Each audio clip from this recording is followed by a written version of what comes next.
Your assistant is powerful. It can run real tasks on your computer. That is great, but it also means we need a safety net. Today we learn about sessions and sandboxes. Sandbox is a safe box.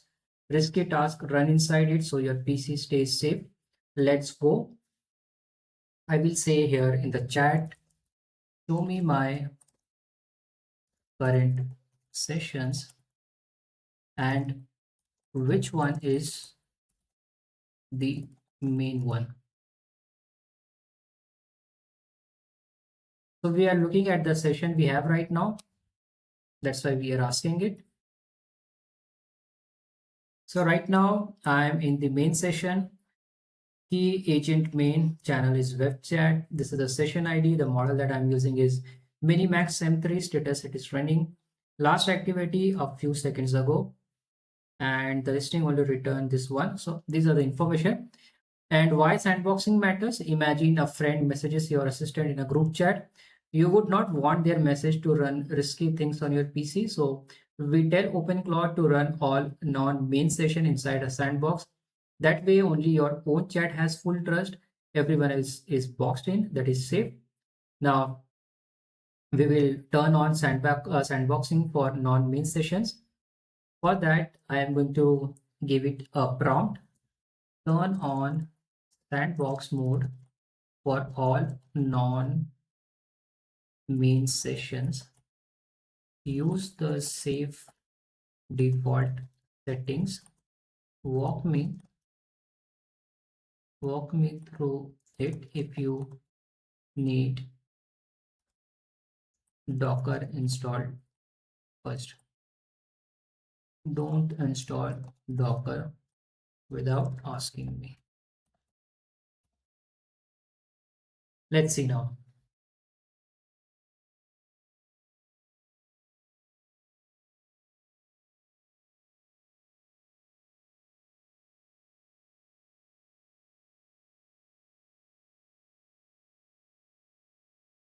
Good call on the Windows versus Docker. Let me check the current state first before touching anything. Docker isn't installed. Let me find the actual docs and config schema.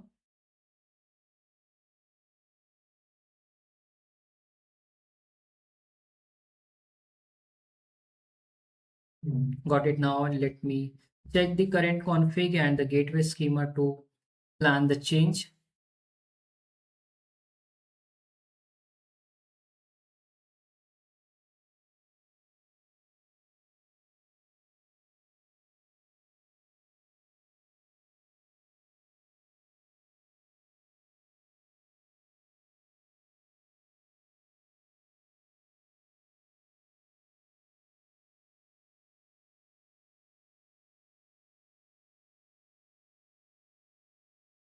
I've got some failure message. I can just ignore it.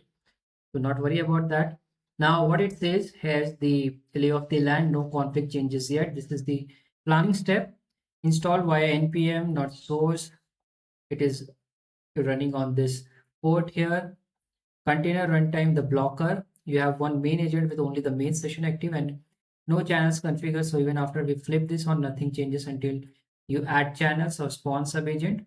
That's actually a nice save window to set it up. Then isn't anywhere it is currently off. Hyper-V check needs admin based on the rest almost certainly not enabled. So the Docker backend default won't work as this. OpenClaw also support SSH and OpenShell backend, but those needs a remote host, a path you may not need if a local Docker works. Safe defaults I would propose when we do enable it, I would put this in OpenClaw, openclaw.json. That's the documents minimal enable example plus the explicit Docker safety defaults.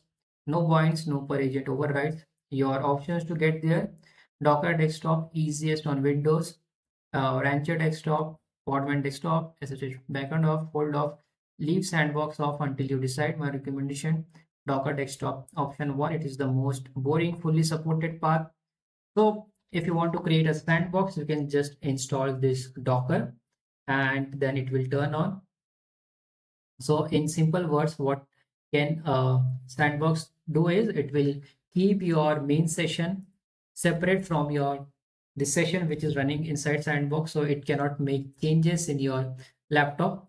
Right now, I do not want to install this Docker setup, but I just wanted to show you how you can install or you can configure a Sandbox. Okay, you can run your session inside it. So if you say this to run and install the Docker, it will do that and it will automatically activate the Sandbox for you. You don't have to do anything.